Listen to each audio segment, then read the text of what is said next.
They pulled her over like she was nothing. A routine stop, they said. License and registration, the taller one barked, hand already on his gun. She handed over her documents calmly, clearly, respectfully, everything you're told to do when you look like her in this country.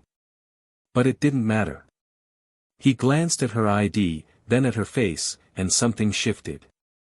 His partner, younger, full of that cruel arrogance that only comes with unchecked power, circled her car and tapped on the back window like she was an animal in a cage. "Smells like weed in here," he muttered with a smirk, knowing damn well there wasn't anything. "Step out of the vehicle, ma'am." She hesitated. That was all it took. The smirk became a sneer. "You got something to hide?" he pressed, louder now, hand inching toward his belt. Cars passed. No one stopped. No one questioned. No one helped. She stepped out. Slowly. Hands visible. Palms up. Heart pounding. But her voice. Calm. Steady. Trained. "Officers, I'm not under the influence. I don't consent to a search." And that's when it began. The humiliation. The show. The theater of dominance. They pushed her against the hood, one knee to her back, the other yanking her arms with unnecessary force. "You don't tell us how to do our job," one of them spat, loud enough for the nearby gas station clerk to hear. Her face pressed into hot metal, her eyes watering, not from pain, but from rage. From knowing. Knowing that even though she had done everything right, followed every rule, carried herself with dignity, none of it mattered. Not to them. Not today. The cuffs clicked too tight around her wrists. She told them. Politely. Firmly. They laughed. "You people always so dramatic." And that's when the real horror began. They opened her trunk without a warrant. Tossed her belongings into the street. Kicked over her briefcase, scattering papers across the pavement. "What's this? Government stuff?"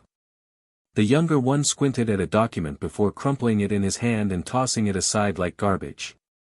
The taller officer grabbed her by the arm and shoved her into the back of the squad car.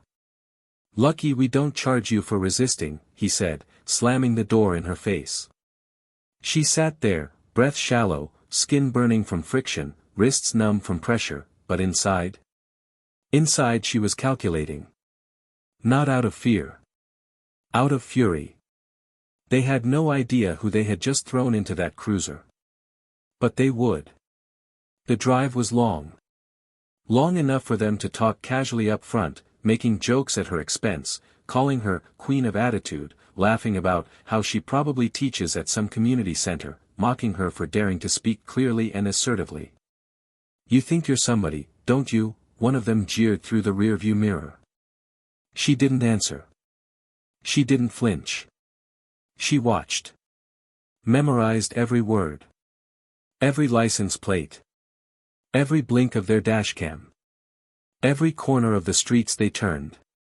She was building something in her mind, an exact sequence of everything they were doing wrong.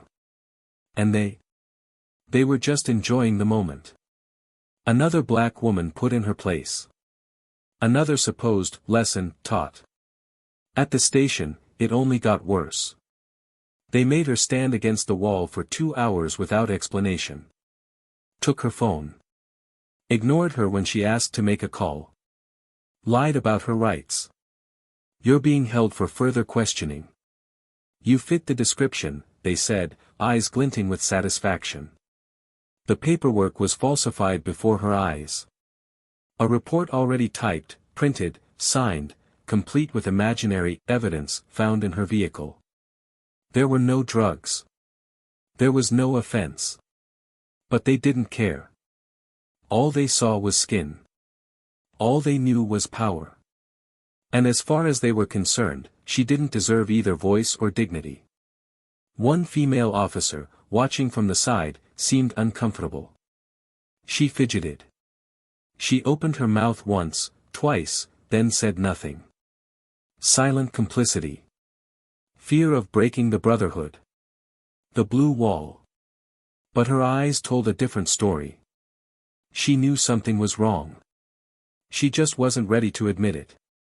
And still, they had no idea who they had just imprisoned. No clue the woman sitting in their filthy holding cell was more trained than any of them. More respected.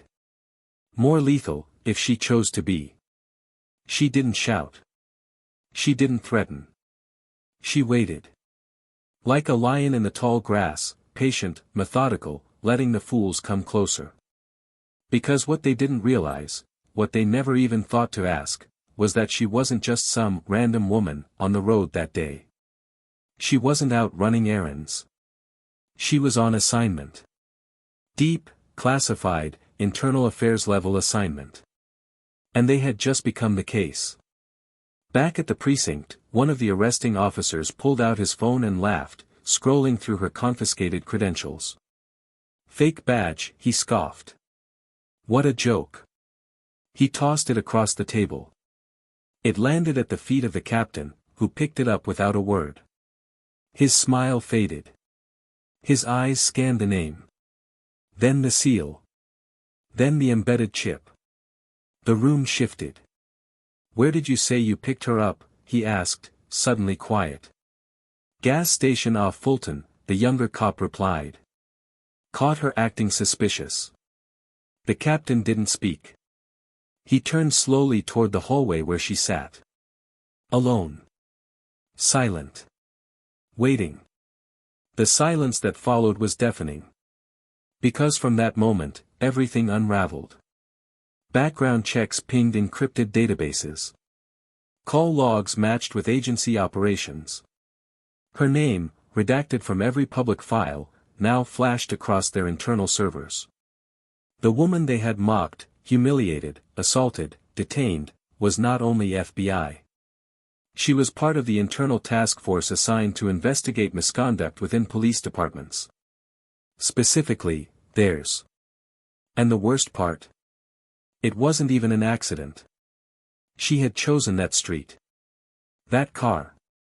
That time. That route. She had already suspected them. Already gathered footage. Already had witnesses. She had just never expected to be handed the final piece of evidence so easily, on a silver platter of ego and ignorance. Their mistake wasn't just unjust. It was stupid.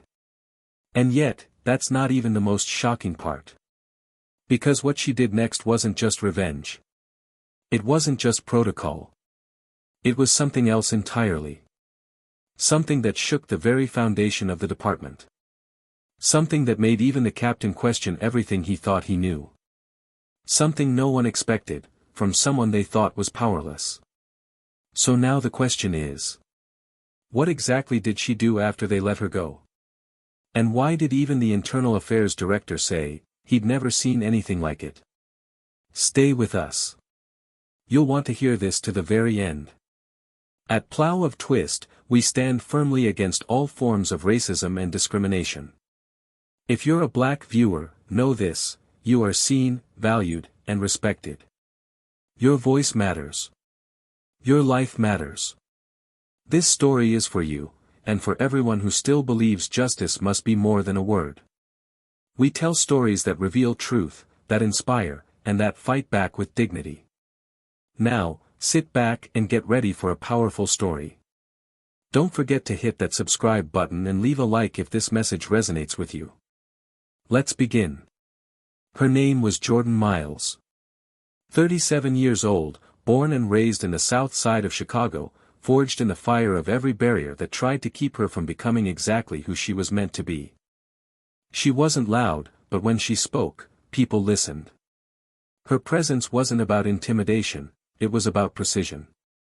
Her movements were clean, her words careful, her instincts deadly accurate. Jordan didn't waste time proving herself to people who had already decided what they thought of her. She used that energy to climb, to study, to push herself further than anyone ever expected. Daughter of a retired bus driver and a public school teacher, she knew the value of hard work and silence.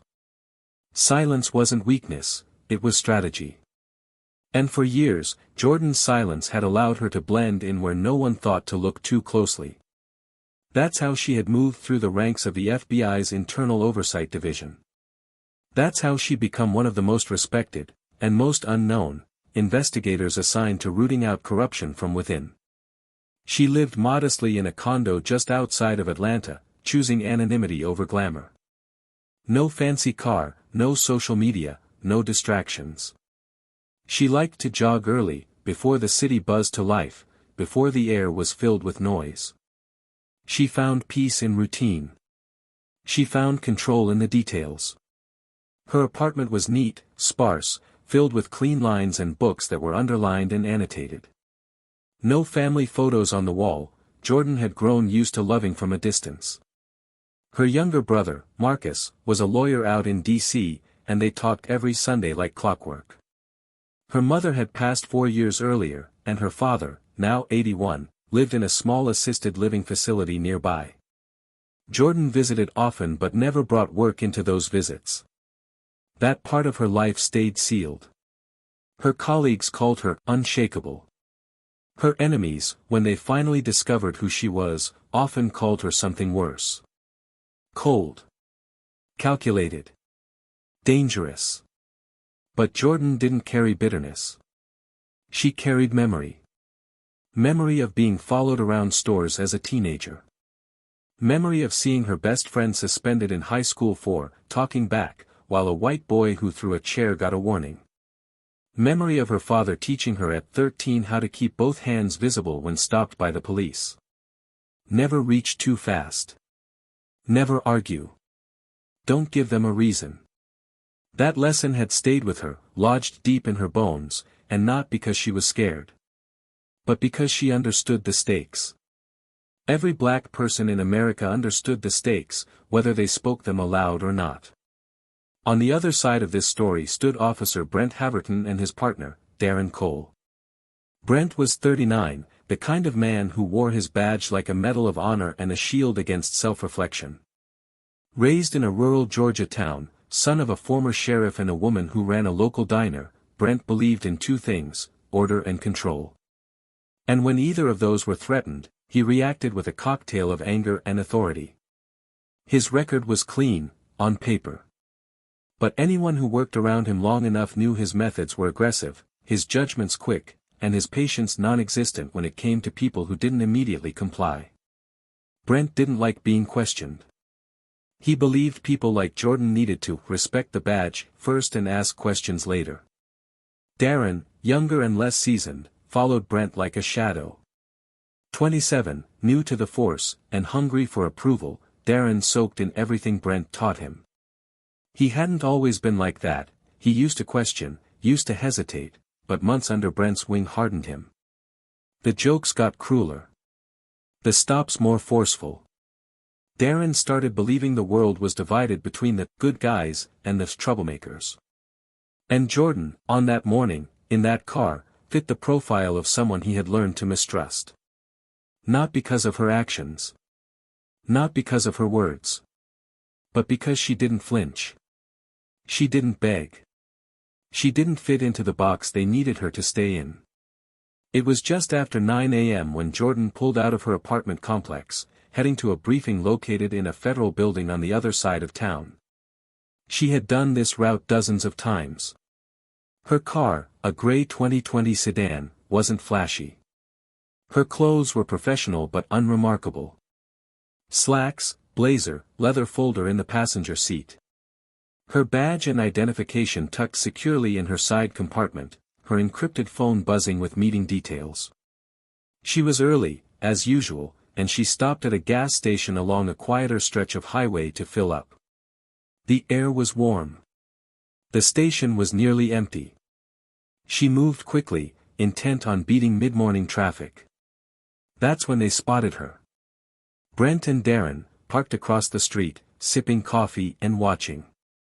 Brent squinted. "She looked nervous to you?" Darren looked over. "Not really." Brent smirked. "Exactly. That's the kind of quiet you watch out for."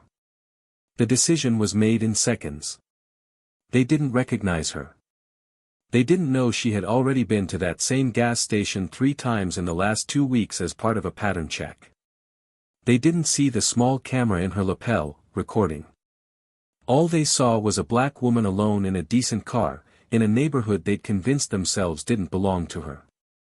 As Jordan got back into the car, Brent pulled out behind her without hesitation. She noticed the lights before the siren. Checked her speed. Her mirrors. She signaled, turned into a side street, and parked. No panic. No rush. She rolled down the window. Hands on the wheel. Just like she'd been taught. Brent approached like a man stepping onto a stage. Confident. Aggressive. Already sure of what he thought he'd find. License and registration. No greeting. No context. Jordan met his eyes briefly before turning to retrieve the documents. She spoke with clarity. "Officer, may I ask the reason for the stop?" Brent didn't answer. Instead, Darren moved to the passenger side and peered inside. "She looks jumpy," he said. "Might be hiding something." Brent took the license. Glanced at it. Didn't read it. "Step out of the vehicle." Jordan blinked. "Is there a reason?" "I haven't," Brent cut her off. "I said step out. Now." There was no conversation. No attempt to de-escalate. It wasn't about safety. It was about control. The moment stretched like a rubber band. She knew this dance. She'd studied it. Interviewed victims of it. But now it was her turn to feel it in real time. She stepped out. Complied. Because she understood, surviving was the first priority. Dignity could come later. Darren circled the car. "Strong smell of marijuana," he said, too loud, almost performative. Jordan's jaw tightened. There was no smell. Nothing in the vehicle. She didn't smoke. She didn't drink. Everything about her life was clean. Documented. Untouchable. And yet, she watched as Brent opened her trunk. No warrant. No consent. He pawed through her briefcase. Papers fell out.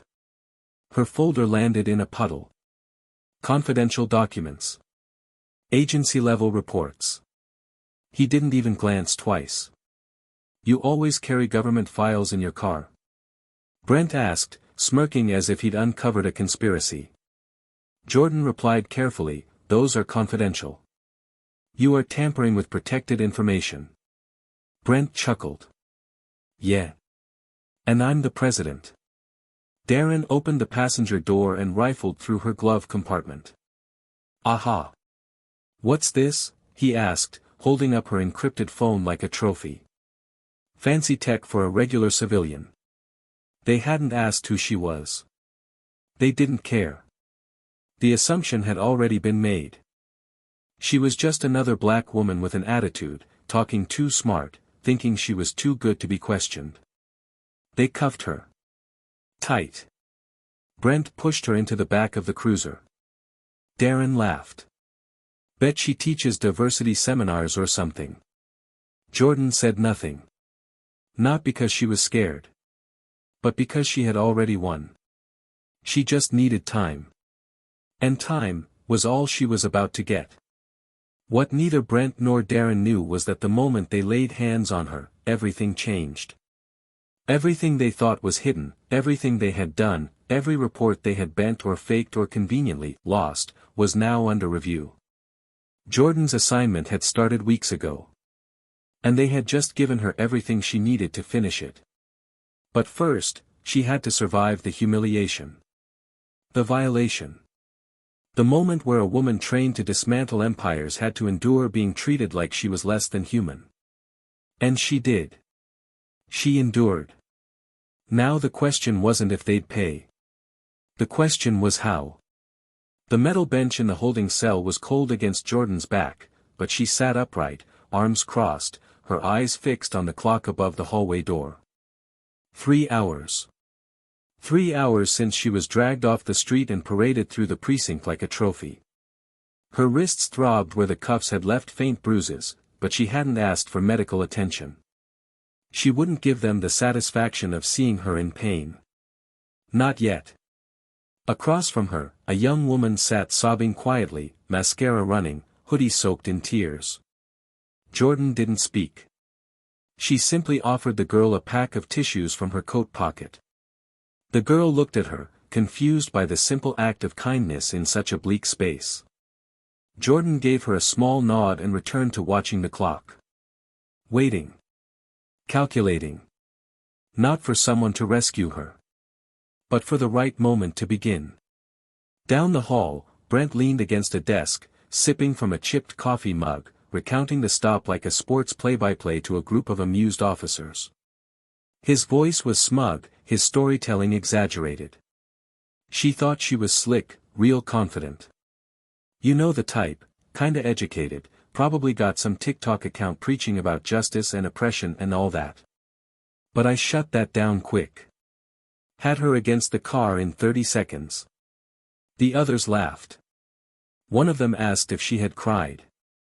Not a tear, Brent said, eyebrows raised. Which made it even more satisfying. She thought she was untouchable. Darren sat a few feet away, less vocal, scrolling through his phone, rewatching the footage from the dashcam. Something about it made his jaw tighten. The sound of her voice, calm and firm. The way she didn't resist. The way she didn't flinch. There was no aggression. No sign of guilt. Just clarity. Precision. A tone that didn't match the narrative they had scribbled into the report. Still, he said nothing. Not yet. But a small seed of doubt had taken root. Later, Brent walked into the holding area with a form in hand, pretending to read it like it mattered. All right, he said without looking at her, let's run through this again. You were speeding, acted erratic, and there was clear evidence of drug use in the vehicle. That's how it's going in the report unless you want to add something. Jordan looked up at him, voice low but piercing. You're going to lie, again, on record? Brent laughed, tapping the paper. Lady, no one's going to believe a word you say. Trust me. Jordan's eyes didn't waver. You're sure about that? Brent leaned closer. You don't know how this works. But you're going to learn. Jordan turned her head slightly, calm as ever. No, Officer Haverton. I know exactly how this works. I've seen it more times than you can imagine. Brent's smirk faltered, just slightly. Something about the way she said his name. The certainty. He straightened up, clearing his throat, and walked out without another word. Meanwhile, Captain Monroe sat in his office, brow furrowed, a file folder open in front of him. It had arrived via internal courier less than 30 minutes ago. Sealed. Marked eyes only. Inside, a single-page directive from the Department of Justice. A name. A task. A warning. And a photo. His face went pale.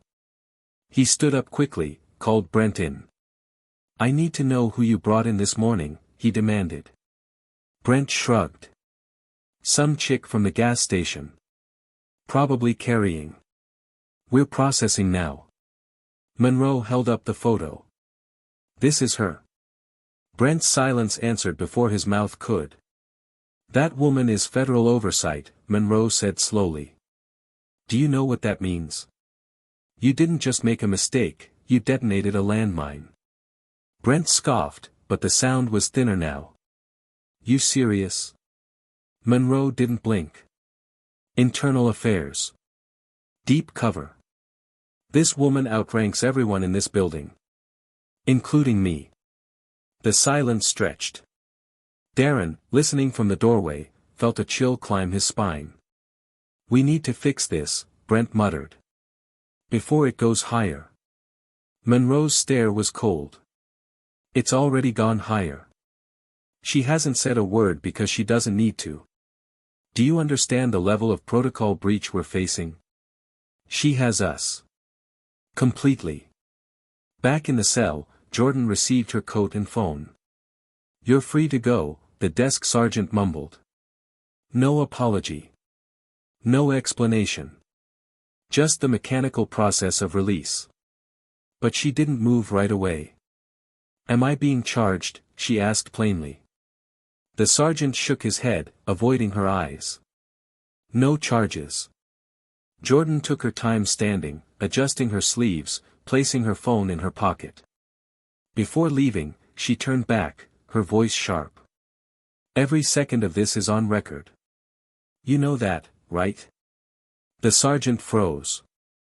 Ma'am, I'm just doing my job. Jordan gave him a look that could cut steel. You should ask yourself what your job actually is. Outside, the sun was warm again. The air smelled like fuel and dust. Jordan walked to her car, still parked awkwardly on the side of the street.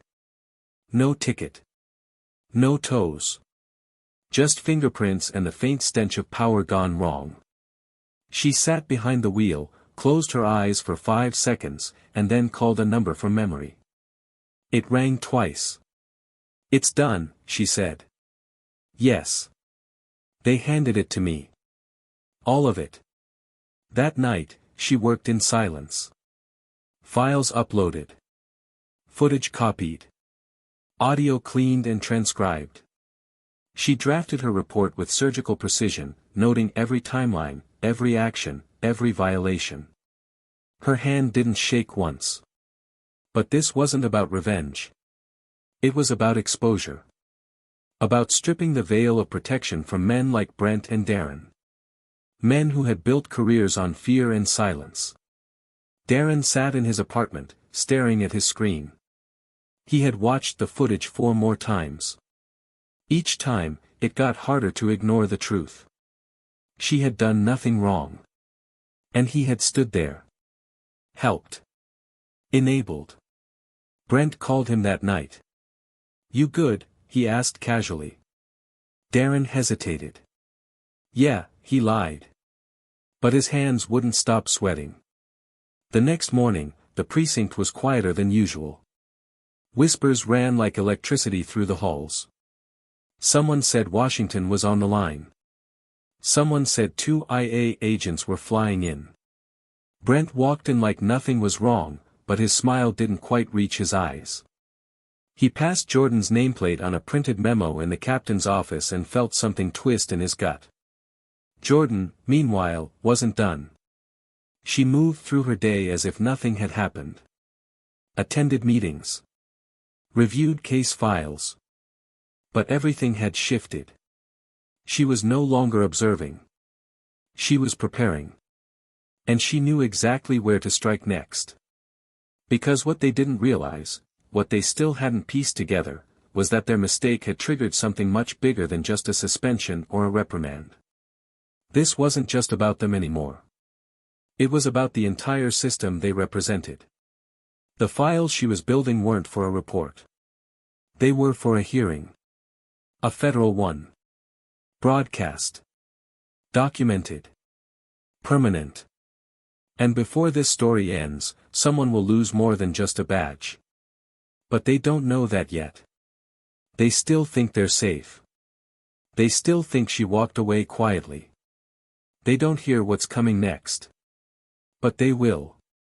The fluorescent lights inside the precinct conference room buzzed faintly, casting a sterile glow across the polished table at the center.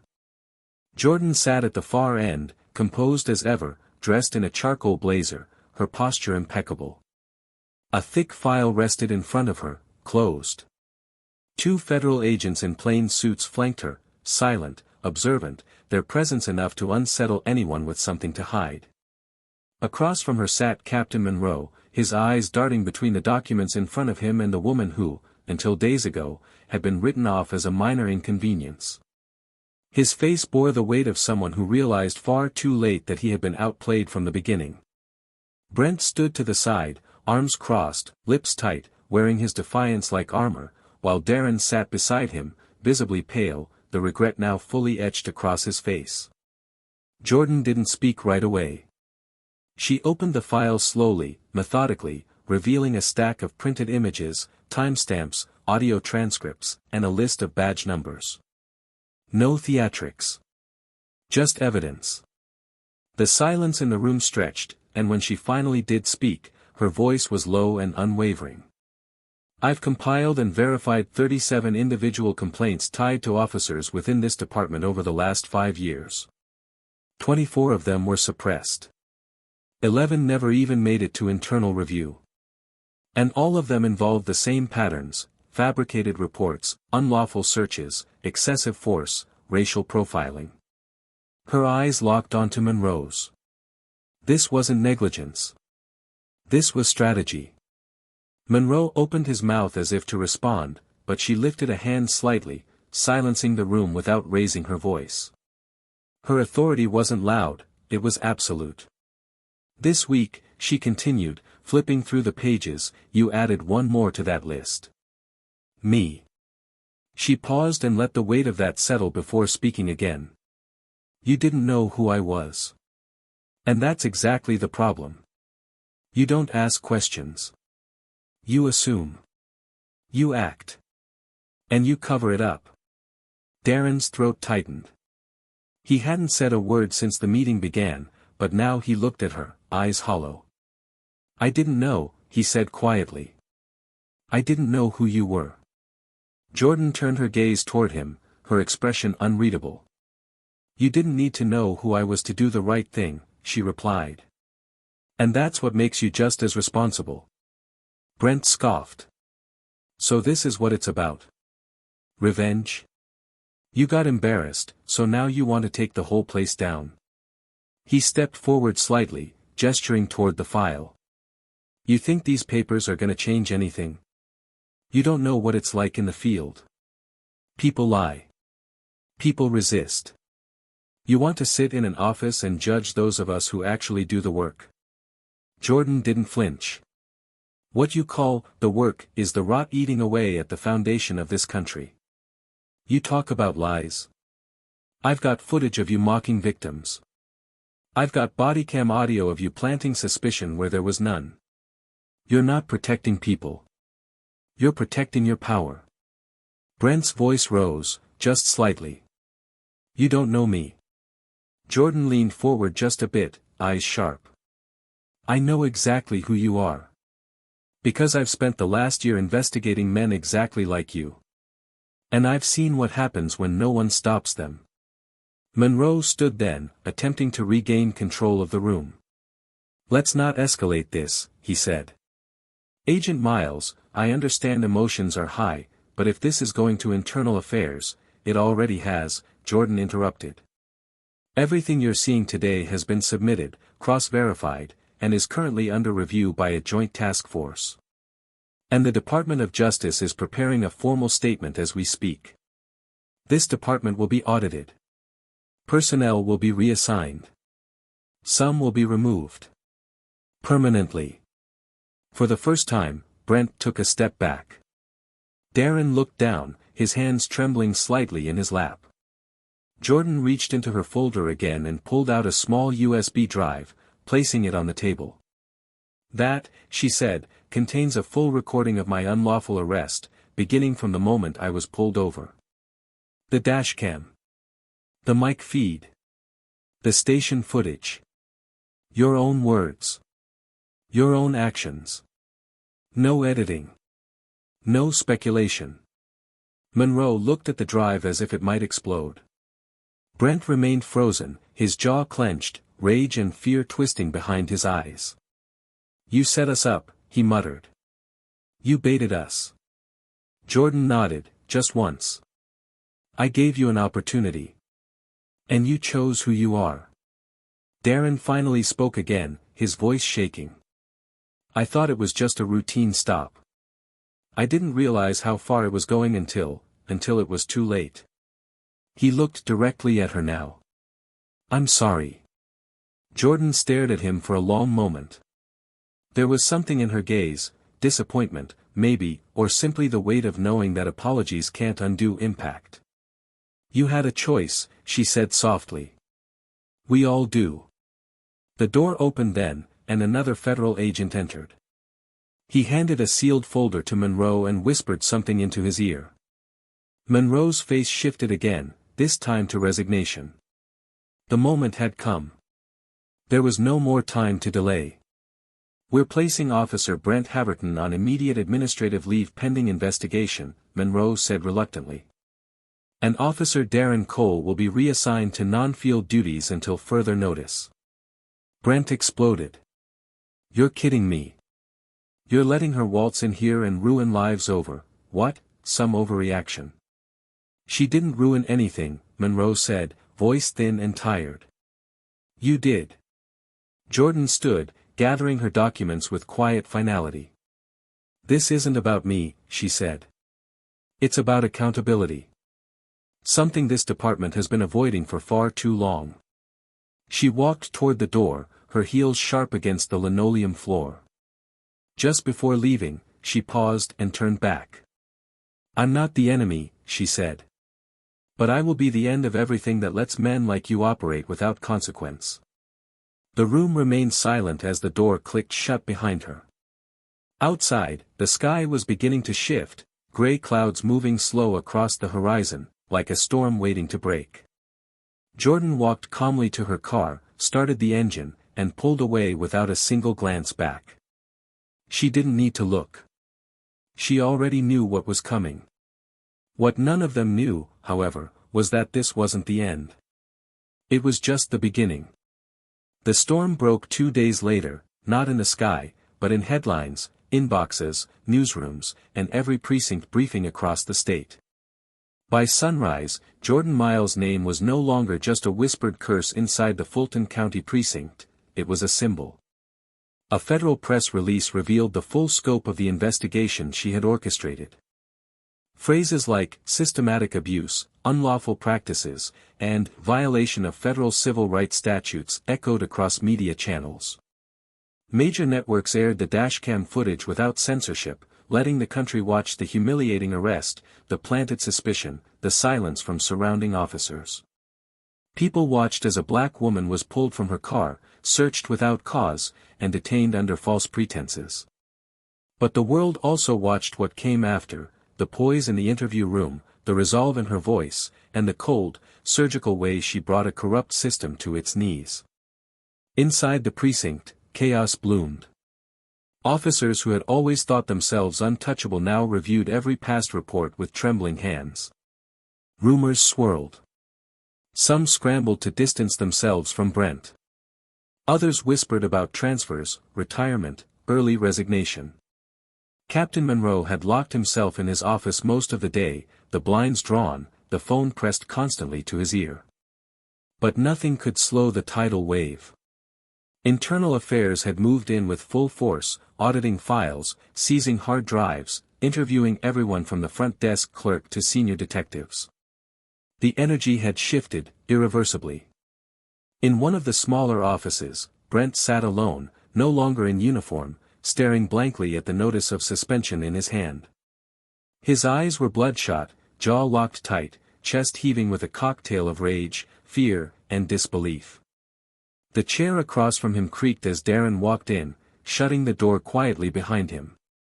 For a long moment, neither man spoke. Then Brent let out a bitter laugh, cold and sharp. "You believe this?" he asked, waving the paper like it was a joke. "They're crucifying me, man. Like I'm some kind of monster." Darren didn't answer right away. He walked over to the window, looked out at the parking lot below, then turned to face him. "You think this is happening because of one mistake," he said slowly. "This was years coming, Brent. We didn't see it. Or maybe we did, and we ignored it." Brent stood up abruptly. "Don't you start with that righteous bullshit. You were there. You backed me up. Every step. You want to play victim now?" His voice cracked slightly, the veneer beginning to shatter. "You think I did this alone?" "I didn't say I was innocent," Darren replied, voice steady. "I'm not. I watched it happen. I let it happen. But I see it now. You don't. That's the difference." Brent's fists clenched, but he didn't move. His eyes were wild, searching, like he needed someone to blame more than he needed oxygen. She tricked us. She planned it. She set me up. No, Darren said quietly, she gave you a chance to show who you are. And you did. You showed everyone. The silence returned, heavier this time. Brent slumped back into the chair, defeated but still clinging to denial like a life raft in open water. Darren watched him for a moment longer, then turned and left the room. Meanwhile, across town, Jordan stood in front of a classroom filled with young federal recruits, diverse, eager, still untested. This wasn't part of her original schedule, but the Bureau had requested her presence personally. They wanted her to speak, not as a supervisor, but as a survivor. As someone who had been through the fire and didn't just walk out intact, she walked out holding evidence. She looked at the faces in front of her, all eyes fixed on her, and let the silence stretch for a moment before beginning. I'm not here to tell you what justice feels like, she said. Because real justice doesn't feel good. It doesn't feel clean. It feels heavy. It feels like holding the line while people push against you from every direction, trying to break you, trying to tell you who you are isn't enough to matter. She paused, letting that land. When I was arrested, I didn't think about my badge. I thought about my father. I thought about the first time he told me to keep both hands on the dashboard. I thought about every person I'd ever interviewed who said, I didn't do anything, but they didn't care. I thought about whether I was going to make it home. There was no anger in her voice, just clarity. Strength. But I also thought about what comes after. I thought about this moment. Standing here. Telling you that accountability isn't the enemy of law enforcement. It's the foundation of it. You cannot protect a community if you're afraid to hold your own people accountable. And if you're in this job for power, walk out now.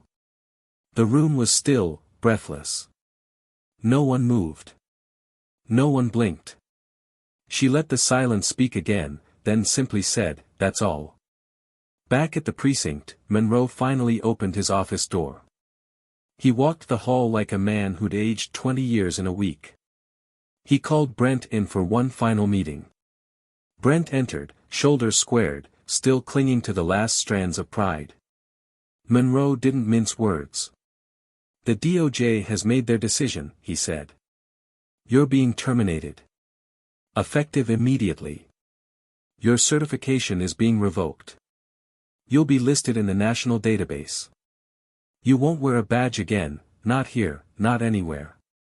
Brent stared at him, eyes wide. You're siding with her over me? Monroe's reply was quiet. I'm siding with the truth.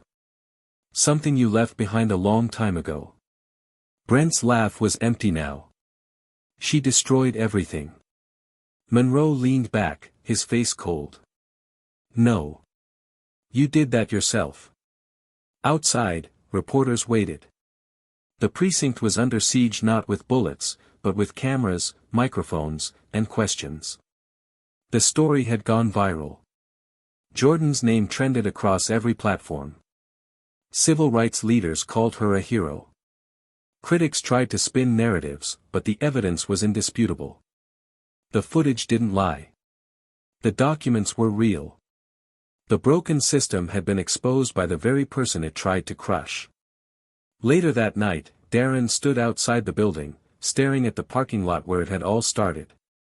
He didn't smoke, but he held a cigarette between his fingers, unlit, just something to fidget with.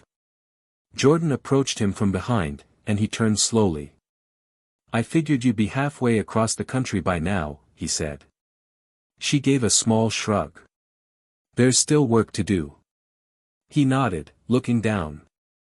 I don't expect forgiveness. But I do want to change. I don't want to be that guy again. Jordan looked at him for a long moment. Then don't, she said. You don't have to carry this forever. But you do have to carry it long enough to fix something. Darren nodded, emotion caught in his throat. Thank you, he whispered. Jordan didn't smile. But her eyes softened. Just do better. As she walked away, Darren stayed there in the dark, the first real crack of light beginning to cut through the clouds above. And somewhere, in offices filled with cameras and closed doors, in communities tired of being unheard, in the quiet moments when no one's watching, the ripple of her stand was just beginning to reach the edge. Because justice doesn't always roar. Sometimes, it walks in silence, and changes everything. The days following the federal announcement were unlike anything the Fulton County precinct had ever experienced. Journalists swarmed the station. Civil rights organizations showed up with clipboards, case files, and bullhorns. Anonymous tips poured in through confidential hotlines. Some were old allegations resurrected, others were fresh, sparked by the courage of seeing someone finally win against a system that was built to be impenetrable. Every hallway was tense, every conversation cautious, every shift change filled with faces who had once shared locker room jokes but now barely made eye contact. Officers who used to walk with unchecked confidence now moved quietly, their reputations unraveling with each headline, each subpoena, each internal memo marked with bold red stamps, pending review. But not everyone welcomed the change. Some officers, hardened by years of unchecked authority, believed what was happening was an overcorrection. They whispered in corners, held secret meetings, fed their paranoia like fire. For them, Jordan's victory wasn't a reckoning, it was an attack. And that, perhaps, was the greatest threat of all. Because even as justice took root, the soil beneath it remained fragile. There were those who still refused to confront their own complicity, those who would rather burn down the truth than stand in its light. This wasn't just about corruption, it was about identity. About loyalty twisted into silence. About power disguised as protection. Jordan was fully aware of that. She didn't celebrate. She didn't smile when the termination letters were issued or when the media called her a national example. Her work wasn't vindication. It was resistance. She stayed in Atlanta for several more weeks, helping to oversee the early stages of the department's restructuring. Her days were long, meeting with community leaders, supervising audits, training new oversight officers, attending forums where victims stood and told stories that mirrored her own. At night, she worked in silence, reviewing footage, writing reports, piecing together timelines of other officers whose actions hadn't yet seen the light of day. And then came the dilemma. The one that didn't fit into any report or press release. Because as her investigation deepened, Jordan found a pattern she hadn't expected, evidence implicating not just Brent or Monroe, but another name. A name that shook her. Lieutenant Raymond Miles. Her cousin. A decorated officer in a neighboring district. He had been the one who encouraged her to apply to the FBI. He was family. She had grown up admiring his discipline, his focus, the way he seemed to command respect without fear. But the files told another story. Falsified witness statements. Suppressed complaints. A use of force incident that had been quietly buried. And now, she had to decide what to do with it. She stared at his name for hours, the cursor blinking on the report she couldn't bring herself to write. Her mind spiraled with conflicting voices. If she exposed him, she would be destroying a legacy that helped shape her own. But if she stayed silent, she would be violating everything she stood for. Her body ached from the weight of it, and for the first time since the arrest, she felt herself unraveling. Not because she was afraid, but because betrayal cut deeper when it came from someone you once believed in. One evening, after reviewing the documents again, Jordan drove across the city to see him. Raymond greeted her at the door with a warm hug, oblivious to the storm she carried in her chest. His home was quiet, modest, filled with pictures of family reunions, medals in glass frames, certificates on the wall. They sat down, shared coffee, and talked about their childhood, about their aunt's peach cobbler, about how the neighborhood had changed. For a moment, it felt like she could pretend everything was fine. But then she reached into her bag and placed a single folder on the table. His expression changed instantly. He didn't open it. He didn't have to. He looked at her, eyes narrowing with something between fear and disappointment. "You found it," he said, his voice low. She nodded. Her chest tightened. "Why didn't you tell me?" Raymond leaned back, exhaled slowly, ran his hand over his jaw. "Because I didn't think I'd have to. I thought I could keep it buried, that it was behind me." She stared at him. "A man was paralyzed. You wrote that he resisted arrest. The footage shows he never moved." "I was protecting my team," Raymond said, almost a whisper. "You don't understand how fast things happen out there, how easy it is to lose control of a scene." "I understand," Jordan replied. "I've seen it. I've lived it. But covering it up, Raymond, that's not protection. That's complicity." He looked at her, his voice cracking. "So what now? You gonna put my name on the next report? Burn down your own family to keep your badge clean?" She felt her breath catch. The question was cruel, but honest. And it was the question she had asked herself for nights on end. Jordan closed her eyes for a moment, then opened them, steady and clear. "I didn't burn anything. You did. I'm just not letting it stay hidden anymore." Raymond didn't respond. The silence between them said more than words ever could. She stood up, gathered her things, and walked to the door. "You were my hero once," she said softly. "But heroes don't hide bodies in paperwork."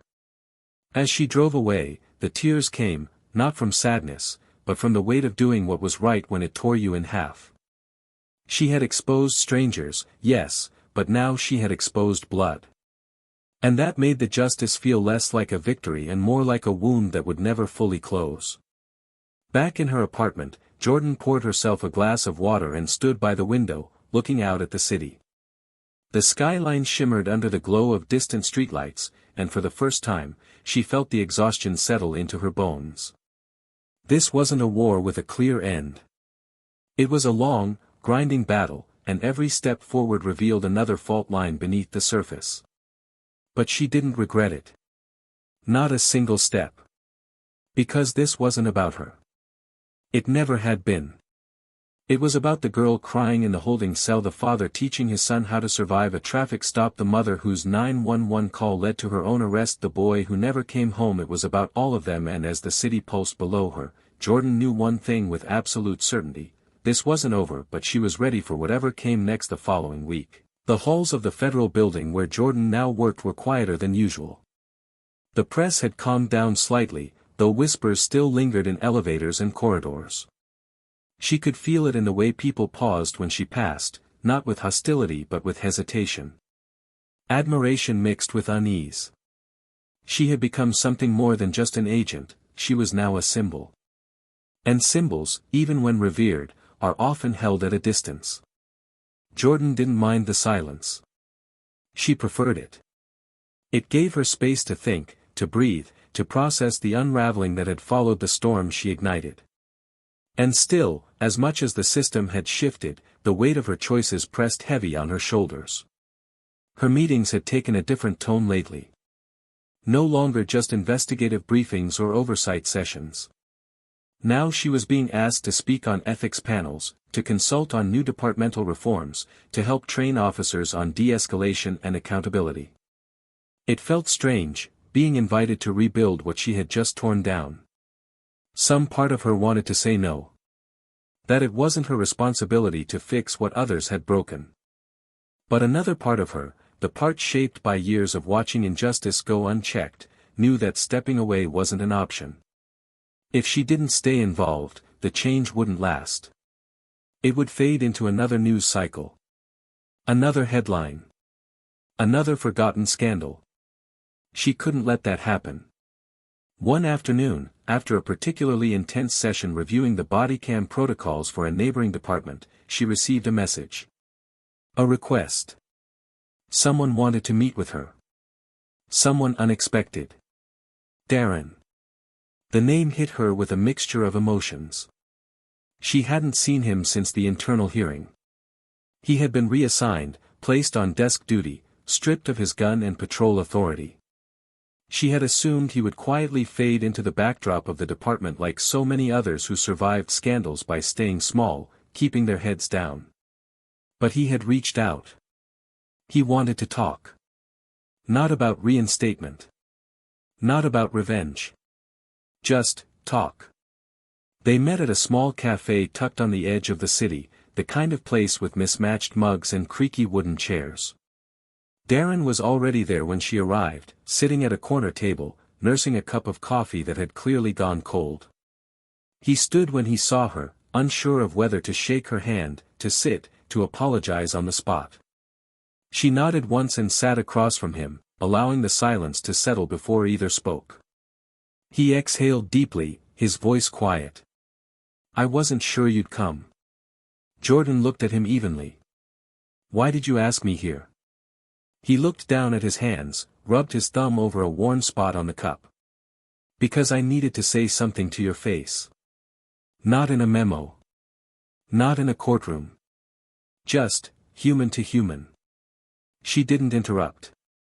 She waited. "I've been in therapy," he said. "Mandatory, at first. But I kept going. I've been working through what happened. What I let happen. Not just with you, but before that. The jokes I laughed at. The complaints I shrugged off. The way I let Brent guide the way I thought about people." Jordan leaned back slightly, watching him. "And what do you think now?" He swallowed hard. "That I failed. That I was a coward. And that I'm trying not to be that anymore." She studied him, searching for signs of manipulation, of performance. But what she saw was something different. Shame, yes. But also sincerity. A man who had been cracked open and didn't know how to put himself back together but was at least trying. "I don't need your apology," she said gently. "But I respect that you offered it." "I'm not asking for redemption," Darren said quickly. "I know I don't deserve that. I want to be better. I want to help fix what we broke." Jordan nodded slowly. "Then don't just say it. Show it. Use your position. Speak up. Mentor the new ones. Call it out when you see it, even if it costs you. Especially if it costs you." He met her gaze, eyes glassy. "I will." They sat in silence for a while longer. Not as enemies. Not quite as friends. But as two people who had been changed by the same fire and had walked out in opposite directions, now meeting somewhere in the middle. Later that evening, Jordan returned home and found another message waiting for her. This one was from a journalist.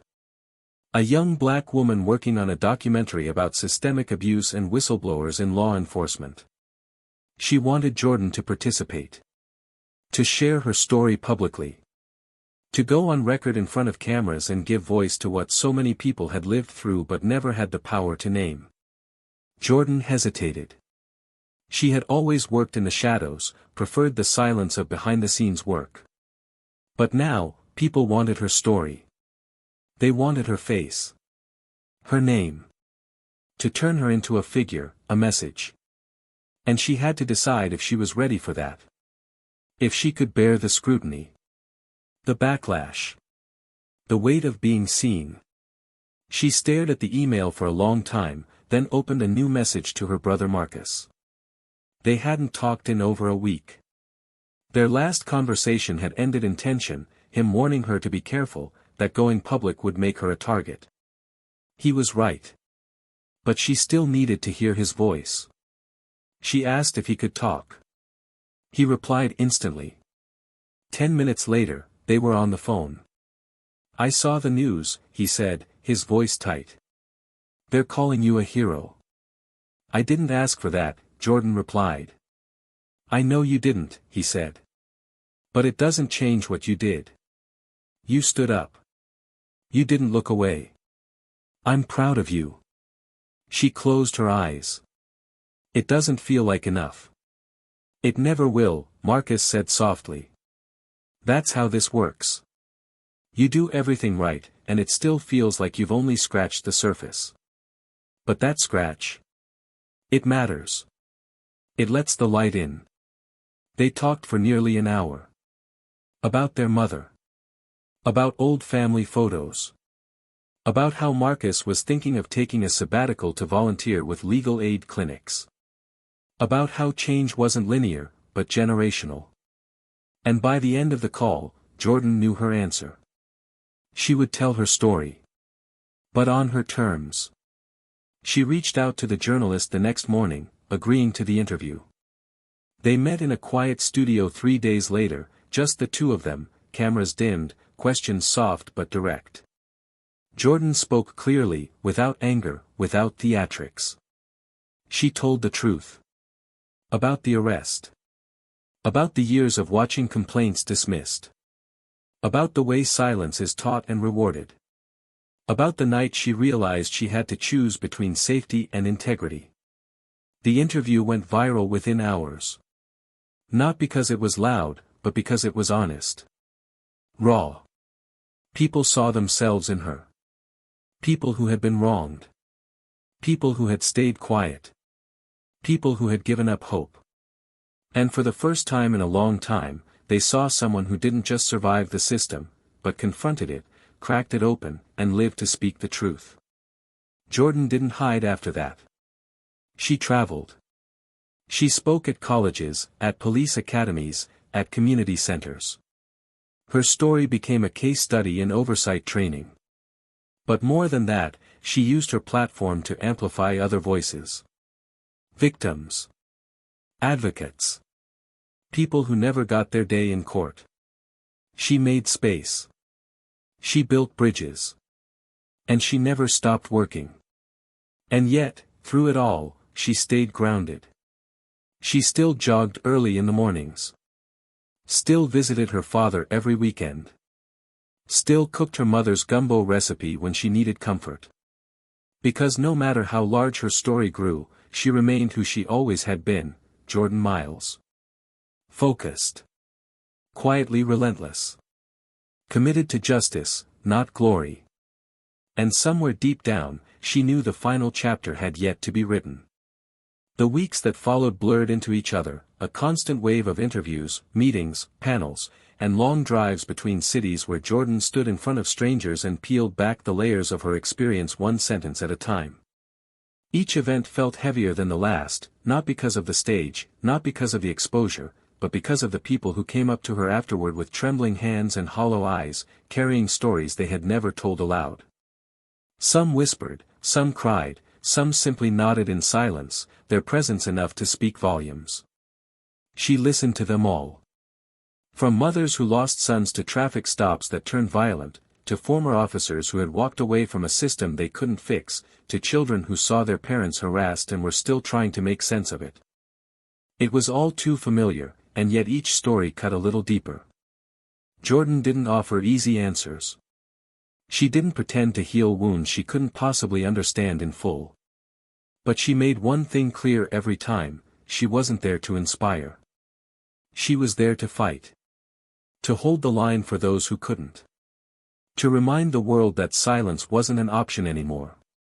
One particular evening, after a town hall meeting in a small Alabama community, Jordan found herself sitting in a folding chair backstage, her coat draped over her lap, phone buzzing with notifications she didn't have the energy to check. The event had gone long, filled with stories of pain and small victories. She was exhausted in a way she hadn't felt since the early days of the investigation. Not just physically, but emotionally hollowed out. Her body was present, but her spirit felt thin, stretched across the weight of so many expectations. She leaned back against the wall, eyes closed, when she heard a familiar voice. "I always wondered if I'd run into you like this." She opened her eyes. There, standing a few feet away, was Captain Monroe. He looked different, older, more subdued. Not the commanding presence he once carried. He was dressed in plain clothes, no badge, no authority trailing behind him like a shadow. Jordan stood slowly, unsure what to say. She hadn't seen him since the day Brent was fired. Since the day her report changed the trajectory of their entire department. Monroe offered a tentative nod. I'm not here to argue. I just wanted a conversation. If you'll let me. She studied him for a moment, then gestured toward the chair next to hers. He sat down with a slow exhale, glancing around the empty room. They're calling you a legend, you know, he said quietly. Every department in the region is rewriting their training manuals because of what you did. Jordan didn't respond at first. Her voice was calm when it finally came. What I did wasn't about legend. It was survival. He nodded slowly. I know that now. There was a pause, one that felt like it spanned years. I wasn't ready for what you brought, Monroe admitted. I thought I understood the job. I thought I understood loyalty. But what I didn't understand was how deep the rot had gone. I spent so long trying to protect the department from scandal that I stopped protecting the people inside it. Jordan turned to face him. You protected the wrong people. And people suffered for it. His shoulders sagged. I know. You didn't just look the other way, she said. You built a wall around them. Monroe's voice broke a little. And now I'm trying to tear it down. Piece by piece. I retired early. I've been consulting on internal accountability, helping departments build transparent oversight from scratch. I know it doesn't fix what I let happen. But it's something. Jordan looked at him with a mix of exhaustion and empathy. It's not about fixing. It's about choosing differently going forward. He leaned forward slightly. Can I ask you something? She nodded. Do you ever sleep? The question caught her off guard. She let out a breath that was almost a laugh, but not quite. Barely. He nodded, as if he already knew. Me neither. They sat in silence again, both staring at the scuffed linoleum floor, the sound of faint voices and laughter echoing in the distance from the departing crowd. Monroe finally stood, adjusting his coat. Thank you, he said, voice softer now. For what you did. And for not letting me stay blind. Jordan didn't say anything. She just watched him go, a strange weight lifting from her chest, not forgiveness, not absolution, but the quiet, complicated truth that people could change, even if it took losing everything first. That night, Jordan drove back to Atlanta under a velvet sky littered with stars. The highway was empty, the hum of tires on asphalt a steady rhythm beneath the quiet music playing from her speakers. Her mind drifted, not to the headlines or the panels or the applause, but to the beginning. To the moment her wrists were bound in the back of that cruiser. To the sting of metal. To the word spat at her without thought. She let it pass through her, like a ghost she no longer feared. She didn't need to carry the pain the same way anymore. It had served its purpose. It had spoken its truth. Back home, her apartment felt still and safe. She changed into sweatpants, pulled her hair back, and stood by the kitchen window watching the city's pulse below. Her phone buzzed again. A text from Darren. Heard about the Monroe meeting. I hope it gave you something. She replied with a simple line, it gave me perspective. The next morning, she woke early and sat at her desk, opening a blank document. It was time to begin writing something new, not a report, not a deposition, but a letter. A personal manifesto of sorts. Something to be passed along to future recruits. She wanted them to understand what the badge should mean.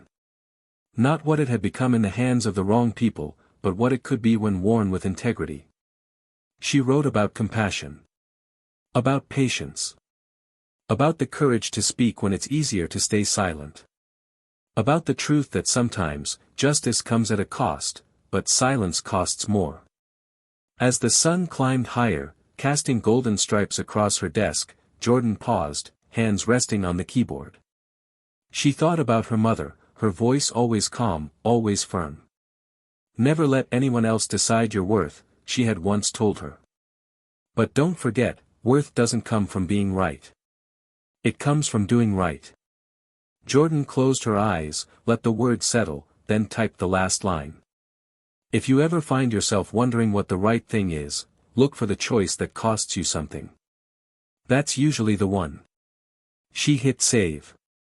And somewhere, in a precinct far from hers, a new recruit opened a training binder and found that letter printed in full. And they read it. Slowly. Carefully. Maybe even twice. And maybe, just maybe, something began to shift again. 6 months later, Jordan stood beneath the soft white lights of a university auditorium, facing a crowd that stretched from one wall to the other. The moment was quiet, reverent, as the dean introduced her not just as a federal agent or whistleblower, but as the newly appointed head of a national task force on justice reform, an initiative created in the aftermath of the very case that once tried to break her.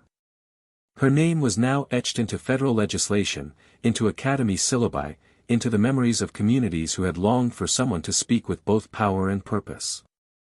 She didn't seek attention, but it found her nonetheless, because the truth has a way of echoing when spoken with conviction.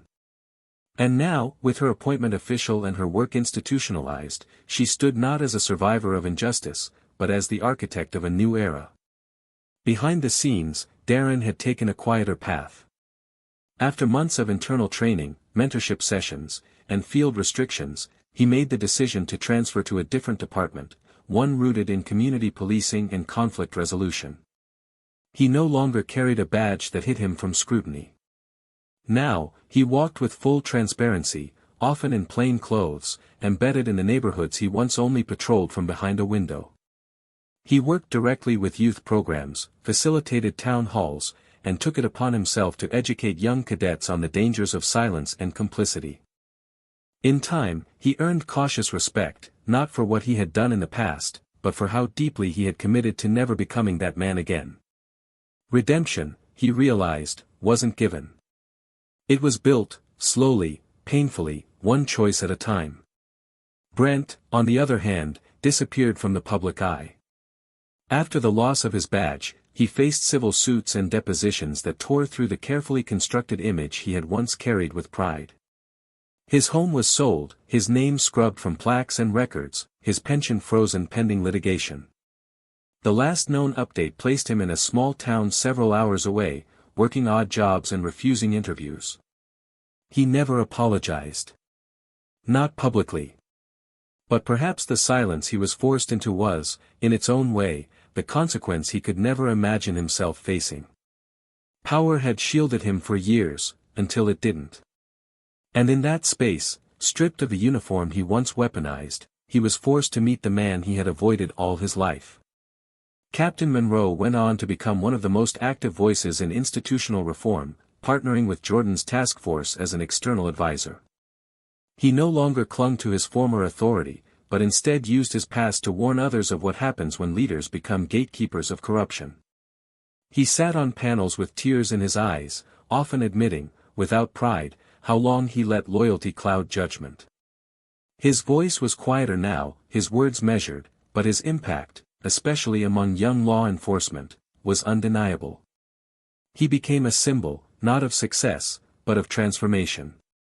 Proof that even those who once stood on the wrong side of history could cross over, if only they chose to face themselves with honesty. As for Jordan, her days remained full but focused.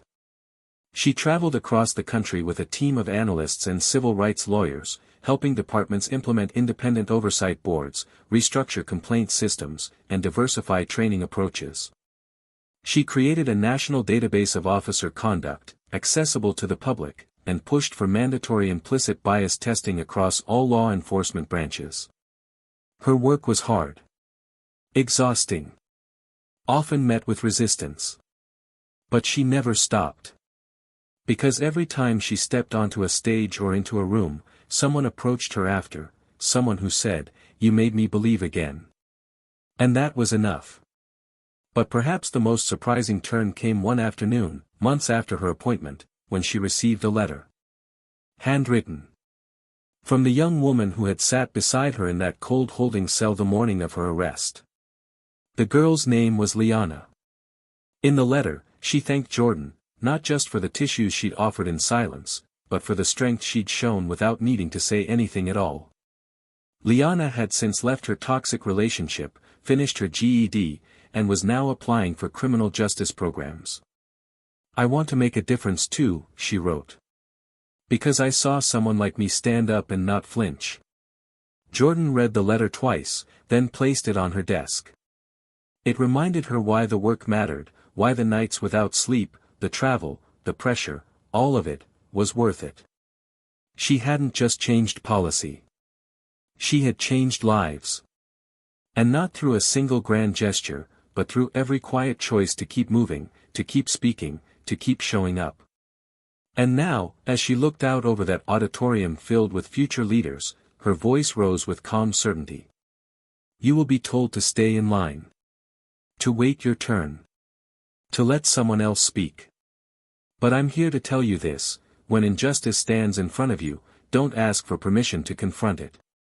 Don't wait for the perfect moment. You are the moment. And the world changes when ordinary people choose to act in extraordinary ways." She paused, scanning the crowd, then finished with a line that would be quoted on podiums and plaques for years to come. "Truth doesn't need to be loud to be heard. It just needs to be relentless." And with that, she stepped down, not into applause, but into purpose. Now, to you, the listener who's been with us through this entire journey, what did this story awaken in you? Did it make you reflect on your own silence? Your own courage? Maybe it reminded you of a moment you stayed quiet when you should have spoken. Or maybe it gave you the strength to finally stand up and say, "This isn't right." Because the truth is, justice doesn't live in courtrooms or headlines. It lives in our decisions, what we choose to confront, what we refuse to tolerate, who we choose to become when no one's watching. So now I ask you, if the same injustice stood in front of you, what would you do? Let us know in the comments. Share your story. Share your voice. Because your voice matters more than you think. And if this story moved you, if it made you pause, reflect, or even tear up, subscribe to Tales of Twist for more stories like this. Real, emotional, and unforgettable. We'll be here. Waiting for the next truth to be told.